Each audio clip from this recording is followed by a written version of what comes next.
folks. My name's Todd, and I'm an alcoholic. Hi, Todd. We love you, Todd. Lots and lots and lots.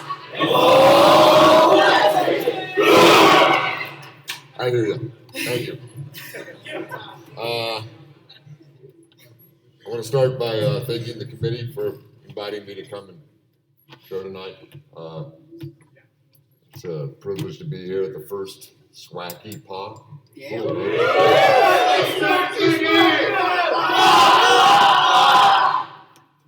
So it'll take me a minute to get rolling here. And I better not spend too many minutes getting rolling because I've only got a few. I'm gonna start right off. I'm the kind of guy that always uses the expression, "I know this, I know that," and the truth is, I don't know shit. But I have a lot of beliefs today, and I've acquired these beliefs through my experience with Alcoholics Anonymous. And one of my first beliefs is that I was born an alcoholic. That's what my experience tells me. Now that I'm sober, I have a little bit of a memory, and I can look back on some of my younger years, and it smacks of alcoholism to me. Years before I ever took my first drink, I come from a long line of alcoholics. My mother died from alcoholism. Her father was an alcoholic. I got two other brothers that are in this program, alcoholics, and I believe I was born that way. And when I first heard about Alcoholics Anonymous in 1968. I was in the 5th grade. I'm giving up my age. I was in the 5th grade, and I had a teacher that shared about this fellowship that had risen up, and that was keeping alcoholics sober. And I don't know why she brought that up. Maybe she was an alcoholic. I don't know. Alcoholics Anonymous was still in its infancy in 1968, but and I remember hearing that, and then I took my first drink in 1969, and it was on. And just prior to this is, like I said, this is 1969, and there's a lot of, that whole drug culture is coming on, and there was a lot of public service announcements, warning us against all of this. And I remember as a kid, just prior to this, swearing that I would never do that. Never. I read an article once in a newspaper, and I had a guy with a black hood, and it was his story of jonesing off of smack and everything that he'd gone through, and they were protecting his identity. And I swore I would never touch that stuff. And once I took that first drink in 1969, the summer before my 13th birthday, it was on. And I availed myself of all of that other stuff immediately. All of that temperance was gone. I don't have a lot of time to go on about things. Let me just say that things escalated fast. I used to introduce myself as an alcoholic addict. That's just redundant. I'm an alcoholic. But I'll tell you what, it was that other stuff, that was my proclivity for that other stuff that kind of kept me away from Alcoholics Anonymous for a long time, because I thought that I had a problem with something bigger, that alcohol wasn't the problem. Because that stuff's noisy, But all I ever did was drink. I tell you what, I did a lot of drinking without any dope. I never did any dope without drinking. I'm going to say that things, it was fun for a long time. It was fun. Then it wasn't so much fun, and then it wasn't fun at all, and then it just became hopeless is what it became. Lines were crossed constantly. Things that I swore I would never do, they were crossed constantly. I'm going to speed this up real fast. In 1983, I was arrested for my first serious charge in front of BYU. And it was a big arrest. I was charged with aggravated robbery, and it was a big deal. It made the news even, and I ended up convicted of 3 simple robberies, 3 1-to-15s, and being sentenced to Utah State Penitentiary. And I'd like to tell you that got my attention, but that's where I went and found new dopes that I hadn't tried yet. I never got sober. I never spent a day. If I spent a day sober in the penitentiary during that stint, it was a bad day. But I was pretty good at playing the game in that, and I was paroled after 3 years and back on the streets. And in no time, it was apparent to me that I was going to go right back. So I got this great idea. Maybe I can just get out of here for a while, get away for a little bit, and I'll be okay. So I ended up in the Chicago area. And this is now 1986. and I ended up in the Chicago area. And then when I left, it was going to be 6 months, maybe a year, just get my head together, quiet things down, and come back home. I had a sister that lived in Tucson, Arizona at the time, and I asked her if I could come and stay there, and she was hesitant. She didn't want to. She wasn't. And I couldn't understand at the time. Today I'm grateful because I'd still be making amends to her had that happened. I ended up in the Chicago area, and I was, like I say, it was going to be 6 months, maybe a year, and I can tell you a lot happened in the Chicago area, a lot, and things just escalated, and it was about 5 years later that I came back to Salt Lake City thinking, God, if I could just get home, maybe I'll be okay.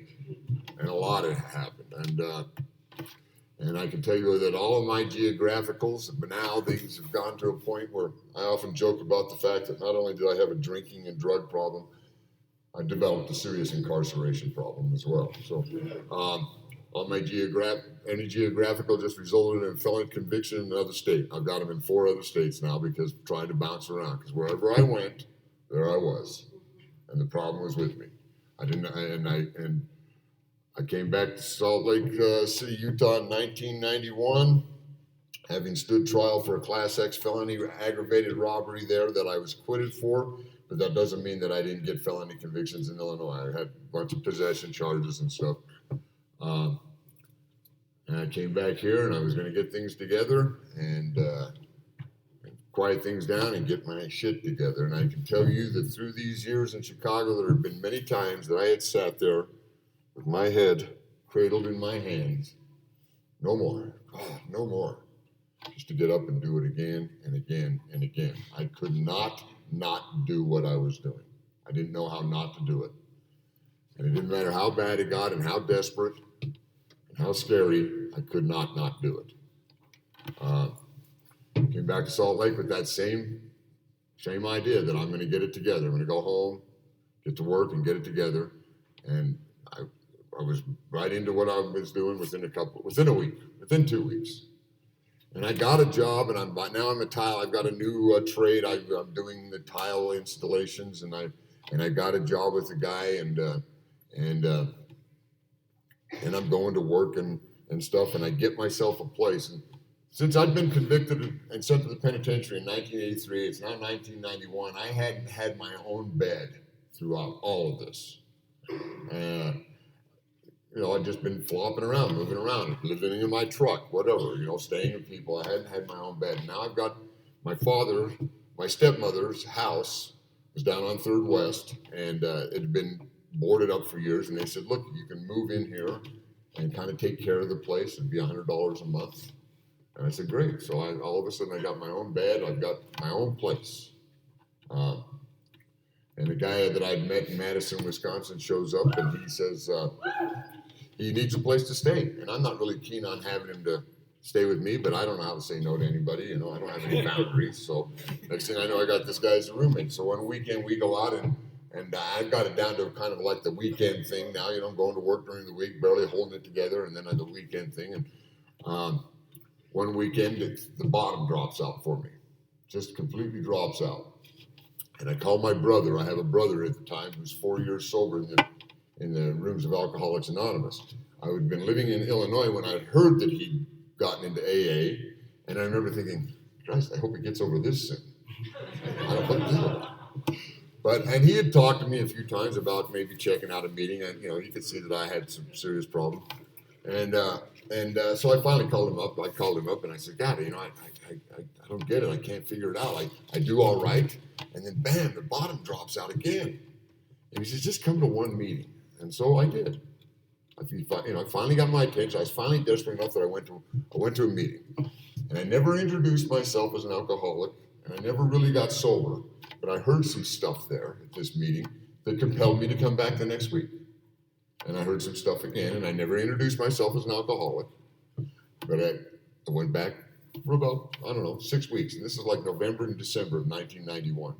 But I wasn't quite ready. I was having a hard time getting in touch with the fact, thought there was a difference between what I was, this dope addict, and an alcoholic. But things got kind of good for me. And I went into Christmas, and it was probably the best Christmas I'd ever experienced as an adult. Because that year, it was a little bit less about me making sure that I had my needs taken care of first. just that. But it didn't last long. The holidays came, and I was back on it, and I got away from those meetings.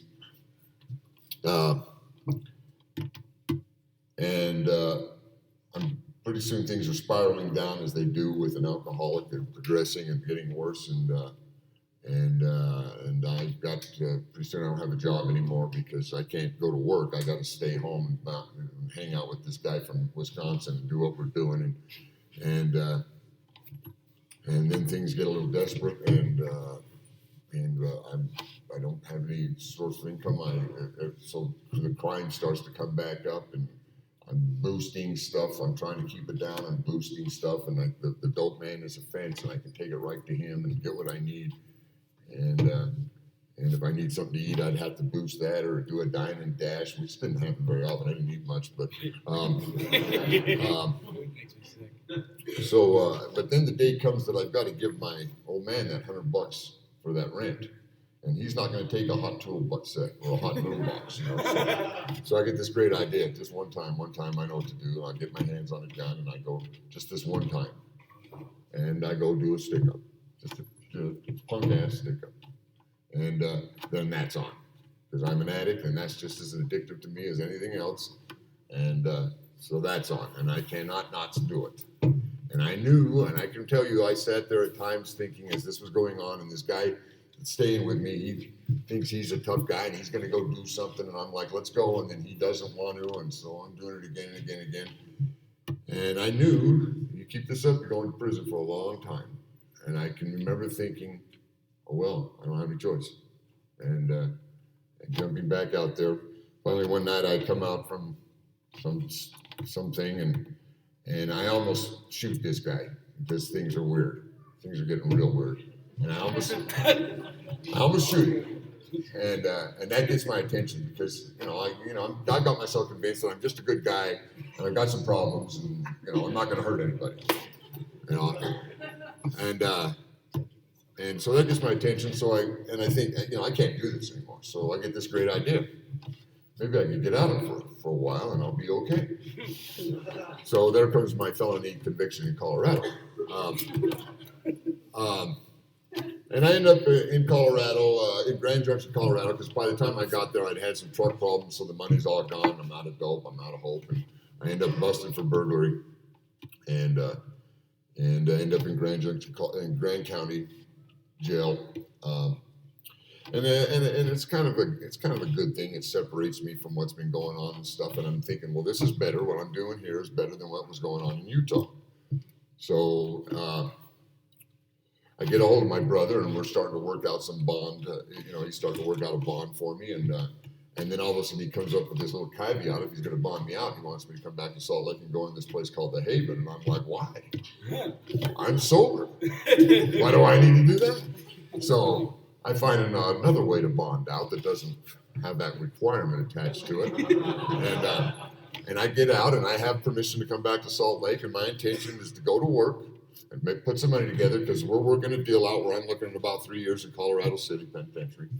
And I'm going to go to work and put some money together, take care of myself. I know what I've been doing this. I'm getting good at this now. I know what I got to do. And one night my brother calls me up, and I'm not doing dope. I'm drinking constantly, but I'm not doing any dope. And one night my brother calls me up, and he says, well, you want to come and watch? A younger brother, not the sober brother, come and watch the Jazz playoff game? I said, sure. So I go to his place. I stop and get some gas and beer on the way. And when I go to his place, I drink my beer, I drink his beer, and most of the fifth of Jack Daniels that his brother buddy had brought. The Jazz win, and I'm feeling good. Just feeling good. Good night. I'm driving back. I look over. I see that gas station. I get a great idea.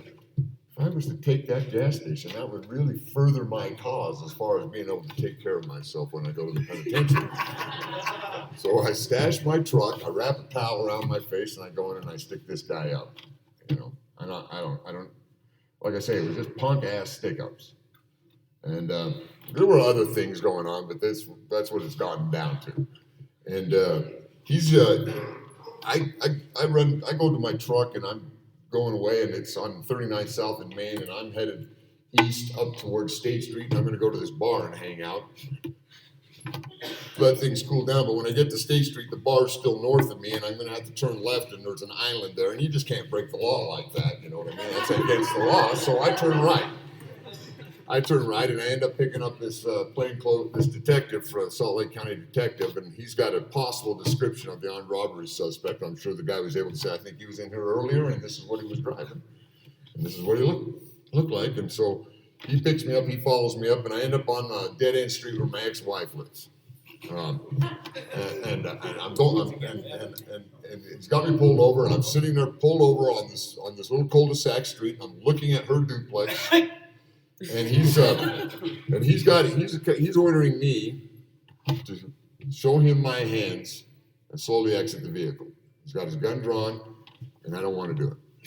I just don't want to do it. I'm sick of it all. I'm sick of what's been going on for years. I'm sick with the hopelessness of it all, and I do not want to do it. And this seems like it goes on for a long time, but I think to myself, if I just raise this gun, he'll take his shot, and this is over. And as I am going through that, I look up, and a street light reflects back at me off of my daughter's bedroom window. It's 100 yards in front of me, and that stops me. She's right there. And I can't tell you how grateful I am. I've since learned that that's a fairly common form of suicide among white middle-aged males, and I'm very grateful I'm not part of that statistic. And I'd like to tell you that's my last drunk, but it's not. I went into jail and I started doing just what I do. Because I don't have to put up with this. I know what to do. And the fellows have got me hooked up. And I haven't reached out to any of the family. I figure leave them alone. They're sick of this. You've been dragging them through this shit for years now. They're tired of it. Leave them alone. So I haven't called anybody. They're figuring out what's going on. And a few weeks into this, I get called for a visit. I'm quite surprised. And it's my sober brother. He's got a big book of Alcoholics Anonymous with him. And we sit down and we visit through glass, and he reads me the portion about the jaywalker, and we talk a little bit. We cry a little bit, just a little. I'm not ready to cry yet. I haven't cried for real in years. I go back to my cell, and we've been cooking off some tomato jack. You get a little sugar, yeast, some tomato juice, throw it in the shower for a little heat, and it ferments up a little bit. It was divine, lovely stuff, let me tell you. So we're having some sophisticated cocktails in the 30 tier of the old Metro jail, and I've worked out a deal with the prosecutors that I've just taken a plea, or I'm about to take a plea, and I'm pleading guilty to a 5 to life first-degree felony, and they're going to drop everything else. And I'm looking at a minimum of 10 years. That's what my matrix calls for you. Get you down for 1 5 to life and your minimum of 10 years. And I'm thinking about that, and I'm thinking about my brother's visit, and a thought comes to me. I could do 20 years. It's not going to matter. This has been going on for years, and if I don't do something, it's still going to be going on. It's not going to matter. So the next thing I know, I got this feeling of hope, and I'll never forget it. It's the most profound moment of my life. Maybe I could get sober, get through what lies ahead, and have a life someday. I get goosebumps right now as I tell you that. And I'll never forget it. It's the first time I ever felt hope like that in my adult life. The next day, they broke out the tomato jack, and I said, I'm good. I don't need any. And as far as I know, that was May 7th of 1992. It may have been sooner, but it was at least by that date, and I haven't had a drink or a drug since. As I said, I'm a guy who has beliefs, and this is one of my most fervent beliefs, that were it not for Alcoholics Anonymous, that would not be the case. That's what my experience tells me. That my sobriety is a result of Alcoholics Anonymous and finding a power, an all-powerful and loving God, higher power that I call God today, because of Alcoholics Anonymous. Another gift of AA, my greatest gift. But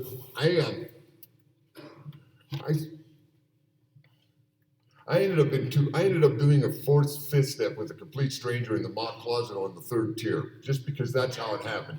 And I don't know where that thought came from. I don't know where that hope that I first felt came from, and I don't know when all that crap that I used to drink and use over, that it was coming up because I swore I didn't want to drink or use anymore, and that crap was coming up, and I knew something was going to give, either because violence is a good way to avoid it, hurt myself, hurt somebody else, use.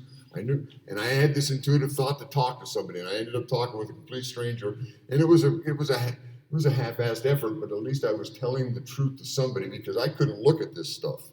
I couldn't look at it. It was like I was going to fall into a bottomless pit, and for years now, I had done anything to avoid looking at that truth.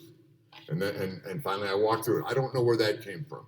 I don't know where that hope that I felt came from. I don't know where the sense of freedom that I had 1 year into this life sentence came from, but I remember it profoundly, and I felt free. And today, what I believe is that it was my higher power doing for me what I couldn't do for myself. And I wasn't giving credit to that higher power, because I didn't come in here with God in my back pocket, and I didn't come in looking for God, and my story is not one where I found Jesus in the jail cell. That's not my story. It's just not. I struggled with that. So when it came to the first step, I surrendered the fact that I was an alcoholic finally. When it came to the second step, I felt that hope. And when it came to the third step, I just made a decision to do whatever I could, to do what you guys were doing, because it seemed to be working for you. And that's how I got through those steps. I was paroled after just 5 years because of my sobriety, and I know that. And when I got that date, I went to the board after 3 years, and everybody assumed that they would continue me for another 3 or 4 years and then hear me again. And they came back with a 2-year date. And that's when I got a glimpse of something happening, because I'd been living my life differently than I ever had for those 3 years. Words like trust and integrity had meaning to me.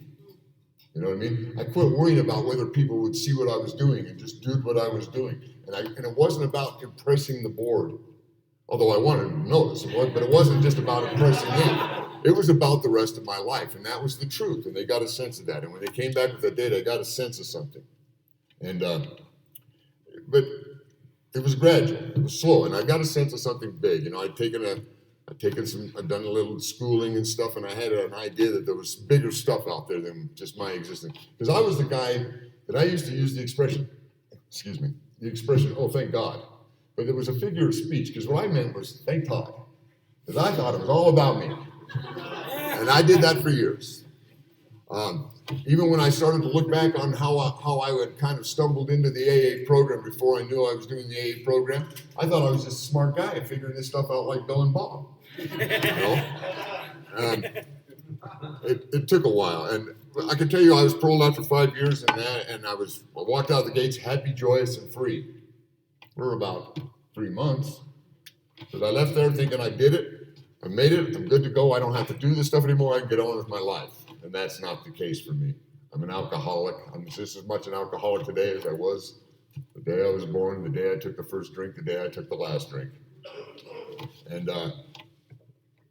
all of that stuff, that alcoholic head started coming up for me because I wasn't doing anything about it.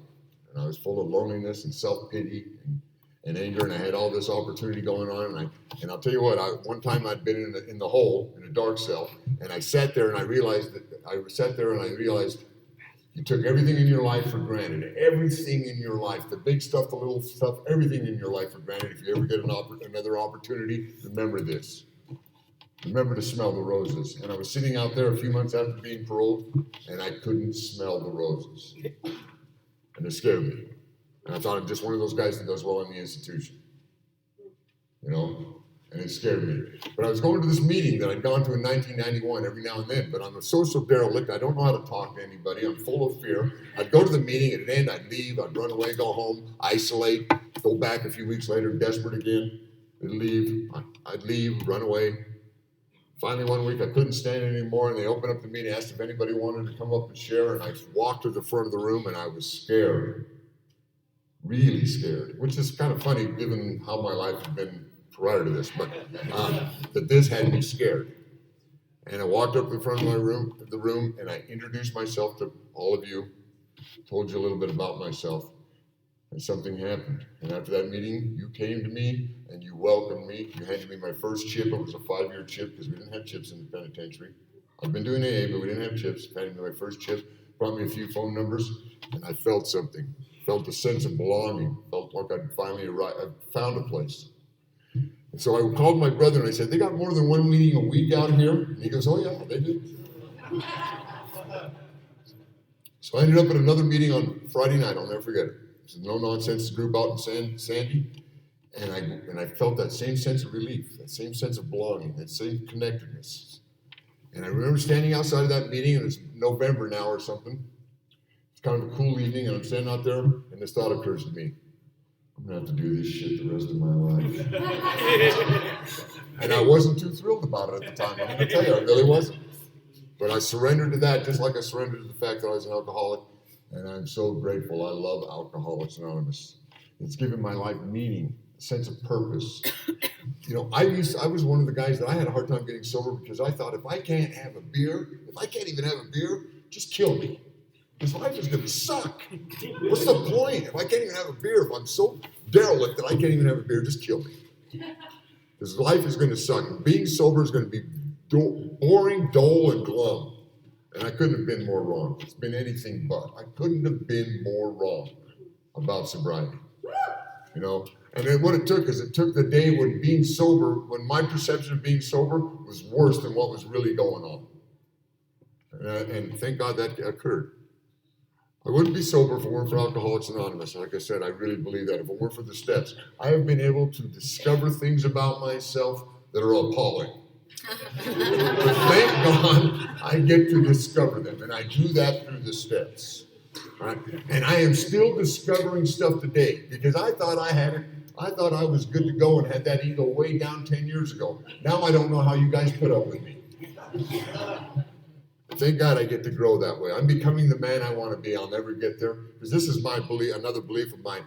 There is not a human on this planet, nor has there ever been a human on the face of this earth that is immune to being human. You know what I mean? And I make those human mistakes, but at least I don't have to make them in an alcoholic manner like I used to. You know what I mean? Sometimes they're a little alcoholic, but nothing like they used to be. And I've got alcoholics and all of you to thank for that. As I said, I'm going to wrap this up because I know I'm going long.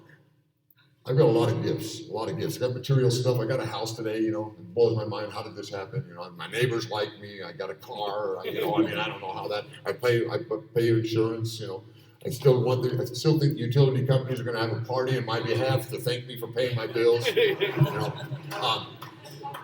but the greatest gift I've gotten from Alcoholics Anonymous is, like I said, is that higher power. That is the greatest gift, and the second greatest gift is all of you. Thank you so much.